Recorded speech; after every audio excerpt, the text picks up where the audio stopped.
মানহানির অভিযোগে দায়ের করা মামলায় আত্মসমর্পণ করে জামিন পেয়েছেন সাময়িক বরখাস্ত সহকারী কমিশনার তাপসী তাবাসসুম উর্মি। সকালে ঢাকার মেট্রোপলিটন ম্যাজিস্ট্রেট মোহাম্মদ ইমরান আহমেদের আদালতে আত্মসমর্পণ করে জামিনের আবেদন করেন তিনি। তার পক্ষে শুনানি করেন আইনজীবী মেহেদী হাসান পাটোয়ারি। অপরদিকে বাদী পক্ষে আইনজীবী খাদিমুল ইসলাম জামিনের বিরোধিতা করেন।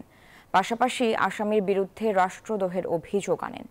শুনানি শেষে আদালত ৫০০ টাকা মুচলেকায় জামিনের আদেশ দেন। আবু সাইদ সহ জুলাই আন্দোলনের শহীদদের নিয়ে বিরূপ মন্তব্যের অভিযোগে তার বিরুদ্ধে এমনটি হয়। আসামি আজকে হাজির হয়ে আত্মসমর্পণপূর্বক জামিনের আবেদন করেন। বিজ্ঞ আদালত আসামির আবেদন ৫০০ টাকা বন্ডে সেই জামিনের আবেদন মঞ্জুর করেছেন। আমরা মামলার যে উপাদান সেই উপাদান বিবেচনায় আমরা রাষ্ট্রদ্রোহ যুক্ত করার জন্য আবেদন করেছিলাম। বিজ্ঞ আদালত সেই বিষয়ে কিছু বলেননি।